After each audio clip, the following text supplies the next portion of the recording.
Turn it on afterwards. I record that afterwards, right? All right. So I want to start by just reviewing the mission, vision, values, beliefs, and perspective of Keller Williams Realty. And mission: to build careers worth having, businesses worth owning, experiences worth giving, legacies worth leaving. Guys, you know, Stephen Covey wrote a really awesome book about 100 years ago. It feels like that now anyways.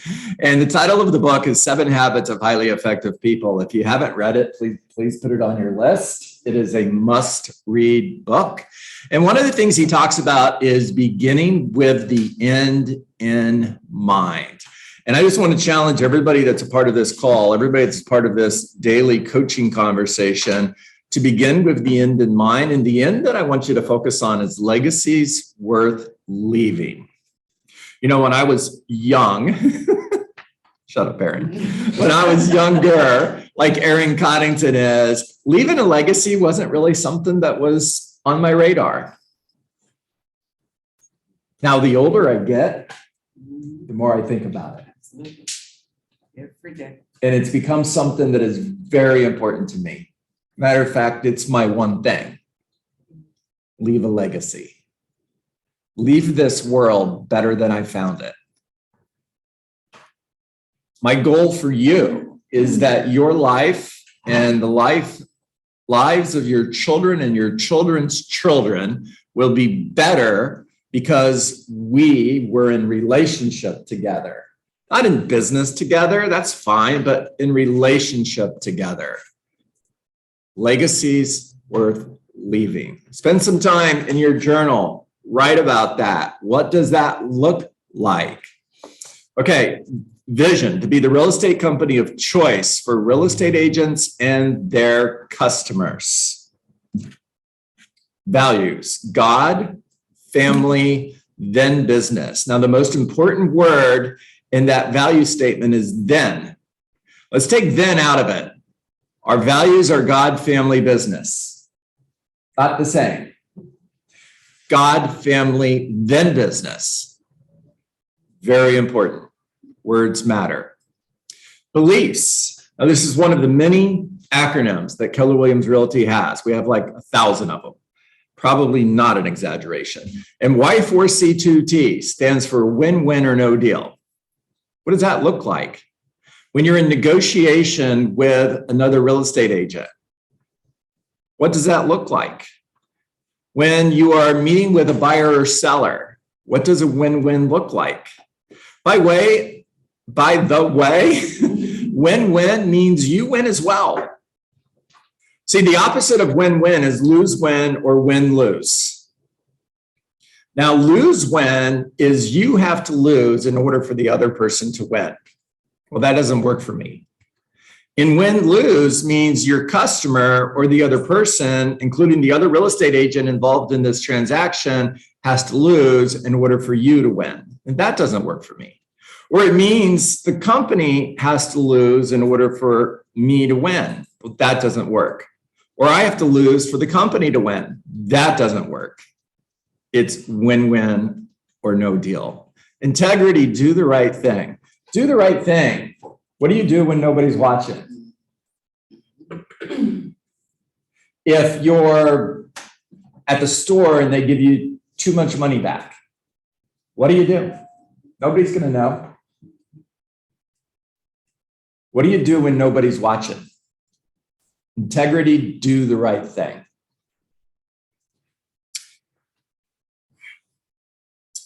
4 C's always starts with customers. Customers always come first. Thank you for that, Nellie. Yes.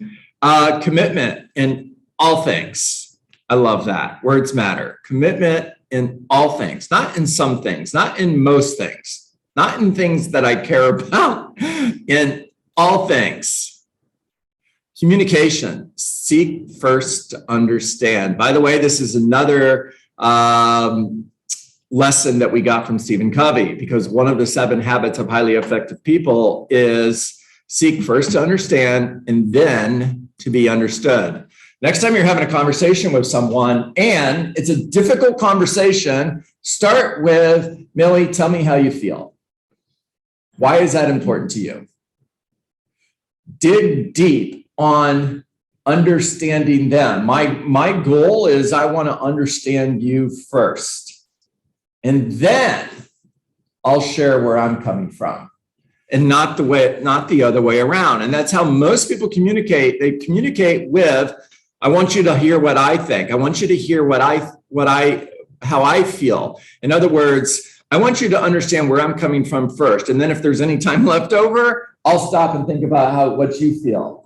Seek first to understand and then to be understood. Creativity, ideas before results.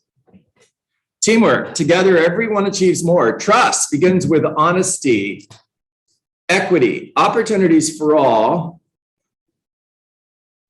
And success results through people. Now, I'm going to go back to, never mind. The next thing that we almost never talk about, and if I stopped and I said, hey guys, how many of you can tell me the 6 personal perspectives? How many of you could?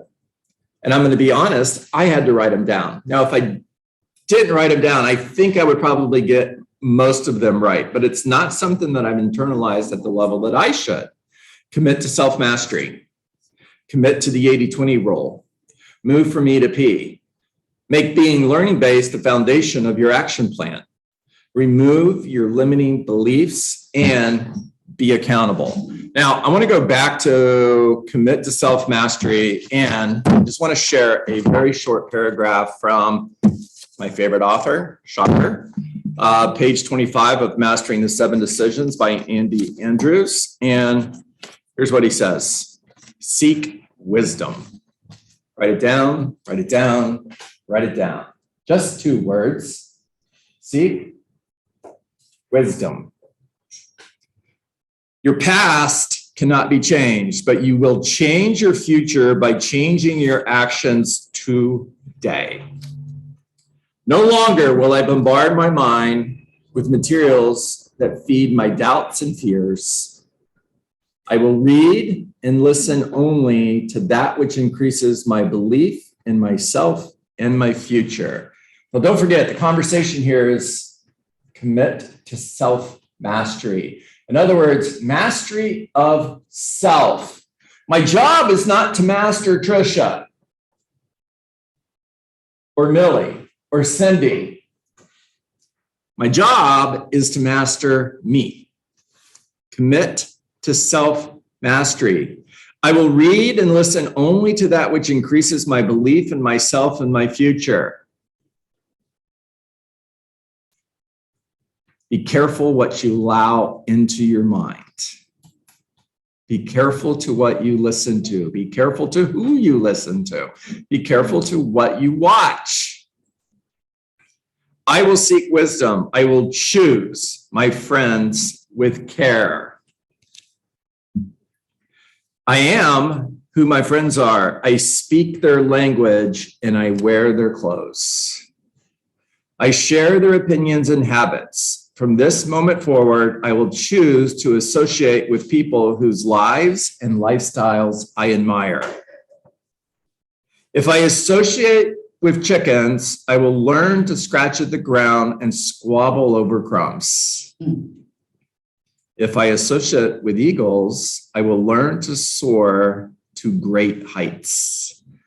I am an eagle. It is my destiny to fly. All right. Raise your digital hand. Got 19 on Zoom, a half a dozen in the room. Eddie, I'm reading, that was from Mastering the 7 Decisions, which is Andy Andrews' book on the Traveler's Gift. And what he does is he takes the lessons of the Traveler's Gifts and he shares them in more depth in Mastering the 7 Decisions.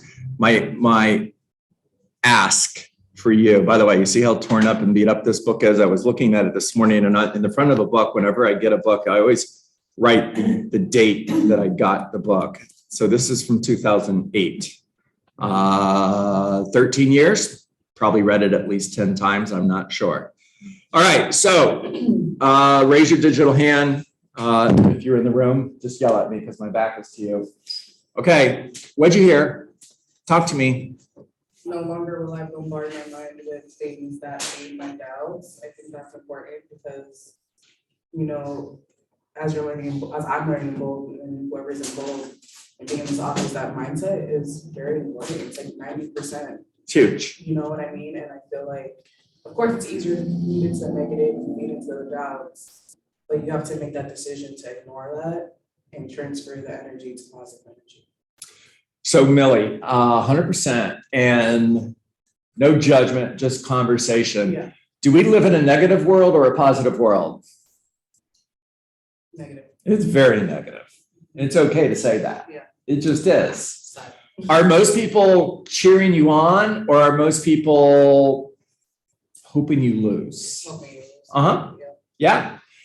If you're on the field playing your game, now your game is whatever you do. If you're on the field playing your game, for every one person who is standing on the sideline cheering you on, there are 10 people in the stands hoping you lose. Yeah. It's just fact. Hang out with the one. Ignore the 10. Yeah. Clarissa. So what Millie said, what you just said, it's hard to reprogram once you've been programmed a certain way for so long. And I beg to differ just slightly.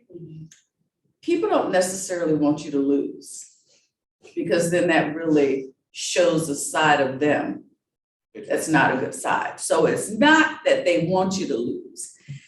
I think people are okay and hope that you stay in a perpetual state of mediocrity. Because. So can I pause you for a moment? Is mediocrity winning? Is mediocrity winning at a large level? No, but staying in mediocrity, it allows you, most people want you to stay there because 9 times out of 10, when you step out to try and do something better, you just get bombarded with it's so hard, we can't do da. So you go back in. And that's where people want you to stay. They don't want you to lose because like I said, if I say, John, I want you to lose, that makes me a terrible, terrible person.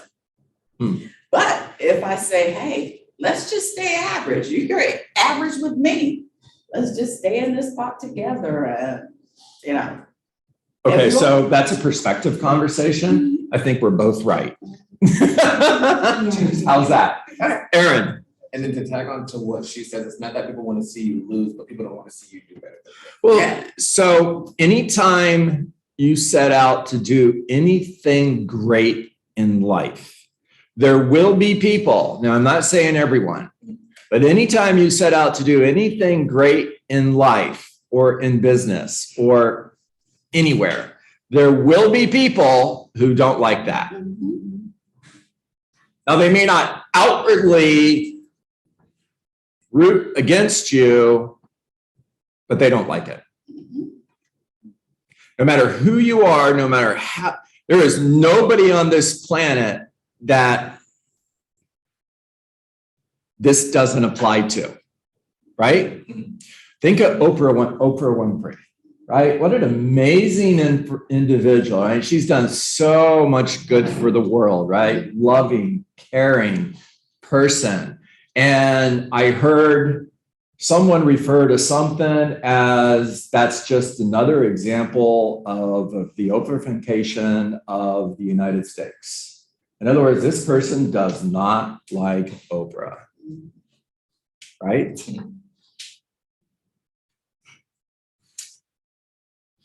Diane. So a couple things, John. Something that always resonates in my mind, my father-in-law used to say all the time that most people live in quiet desperation. And the quiet desperation is usually defined by their environment and their, the people around them. this morning when you posted, you posted something that really hit home for me because it was about giving encouragement as a CEO. And we're all basically CEOs of our own companies. And so with that being said, we may not have anyone who directly works for us yet, or, or maybe you do. But the point is that goes along with any human being you come in contact with.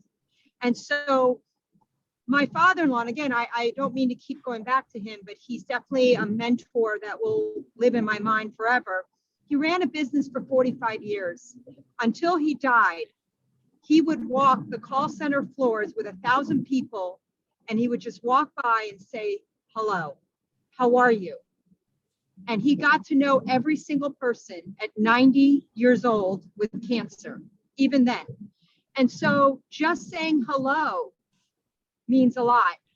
And so that goes along with the whole, what you posted this morning, as well as it doesn't matter what anybody else thinks. It's just how you react to it and how you behave afterwards. Great job. Thank you, Diane. All right. I've got 9:27. I don't see any other hands up, so we are going to transition Hey, into. John.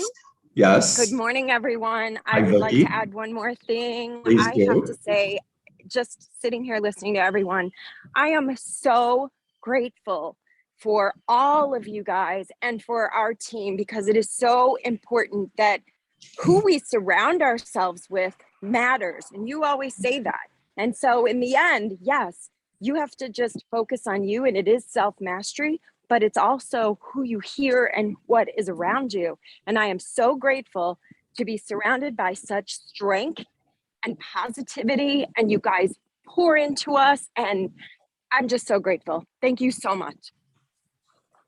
Great work. Thank you, Vicky. I appreciate that. Mondays, we're going to take a break from What is Work. You guys get that 4 days a week. So we're not going to close with that today. Hope everybody's okay with that. We are here tomorrow morning and Wednesday. Thursday is Thanksgiving, and Friday is a shopping holiday. So no Survive to Thrive call Thursday or Friday. I will see everybody tomorrow. I know we have not been meeting on Tuesdays because of Bold. There is no Bold this week. So if you're in Bold, don't go. You'll be the only person there. We will be meeting here tomorrow morning at 9 a.m. and again on Wednesday. And just remember, if you're part of my market center here in Coral Springs, no team meeting on Wednesday either. All right, everybody, I appreciate you. I am going to shut down the